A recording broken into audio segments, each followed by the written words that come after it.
চট্টগ্রামের খুলশীতে আলমারির ড্রয়ার ভেঙে প্রায় ২২ লাখ টাকার ১২.৫ ভরি স্বর্ণালংকার এবং নগদ ১ লাখ টাকা চুরি।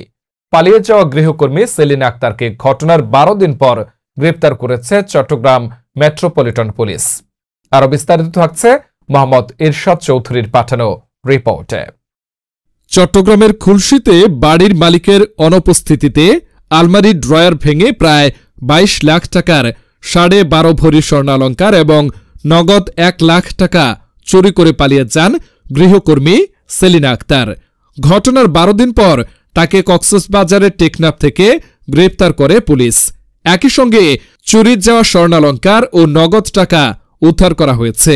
বৃহস্পতিবার ২৩ জানুয়ারি দুপুরে চট্টগ্রাম মেট্রোপলিটন পুলিশের সিএমপি মিডিয়া সেন্টারে এক সংবাদ সম্মেলনে এই তথ্য জানান উপ police commissioner crime and operation Mohammad Rais Uddin. তিনি জানান, সেলিনা আক্তার নামে এক গৃহকর্মী ১.৫ মাস আগে তার বাসায় কাজ নেয়। ৯ জানুয়ারি বাসার সবাই বেড়াতে গেলে সেলিনা সুযোগ বুঝে আলমারির ড্রয়ারের তালা ভেঙে ১ লাখ টাকা এবং ১২.৫ ভরি ওজনের স্বর্ণালংকার নিয়ে পালিয়ে যায়।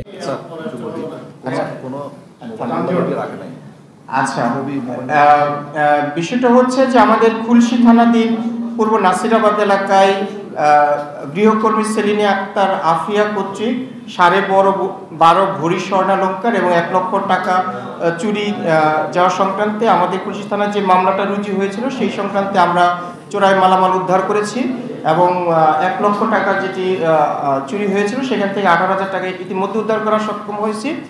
আমরা আসামিকে গ্রেপ্তার করে তাকে আদালতে চালান দেওয়ার জন্য আমাদের প্রক্রিয়া চলমান রয়েছে। চুরি যাওয়া স্বর্ণালংকারের মধ্যে ছিল গলার হার, বালা, রিং, কানের দুল সহ বিভিন্ন অলংকার, যার আনুমানিক বাজার মূল্য ২১,৫০,০০০ টাকা।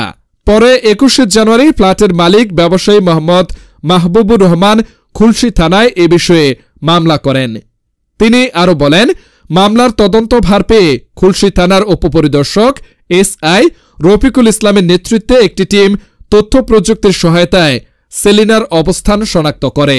বুধবার ২২ জানুয়ারি টেকনাফের সাবরাং ইউনিয়নের কোয়াংছড়ি পাড়ায় অভিযান চালিয়ে তাকে গ্রেফতার করা হয়।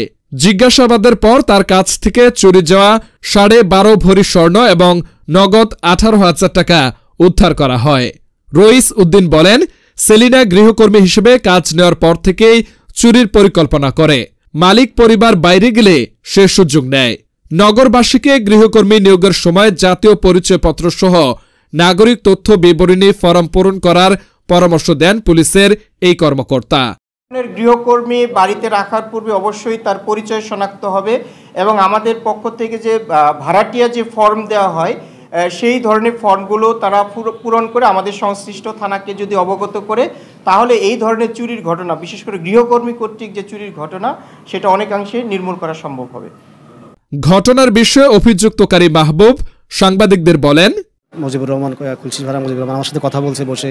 আমি রাত ১২টায় গেছি, উনি অনেক সময় দিয়েছে আমাকে এবং আমাকে ওই দিন বসেই আমাকে বলছে আপনি দরখাস্ত এজাহার করে ফেলেন, আমরা দ্রুত ব্যবস্থা নিচ্ছি। এবং উনি পরদিনেই আমার সাথে আয়ও দিয়ে দিচ্ছে একজন, যে ওনার সাথে কাজ করে আপনি কাজ শুরু করেন। এবং আয়ও আমার বাসায় গিয়ে নিয়ে সবগুলো দেখে টেকে তদন্ত করে আমার সাথে কাজ শুরু করে দিচ্ছি এবং আমরা মোবাইল ট্র্যাকিং থেকে শুরু করে সবগুলো আমরা ওই পরদিন থেকে শুরু করছি।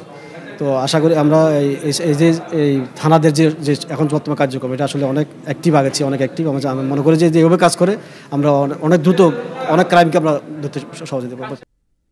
গ্রেপ্তারের পর সেলিনার দেওয়া তথ্যের ভিত্তিতে তার দখল থেকে চুরিকৃত স্বর্ণালংকার, একটি ব্রেসলেট, ২টি বালা, একটি গলার হার, ২টি কানের দুল, ২টি চেইন, একটি চিক এবং ৩টি রিং সহ মোট ১২.৫ ভরি স্বর্ণালংকার এবং নগদ ১৮,০০০ টাকা উদ্ধার করা হয়।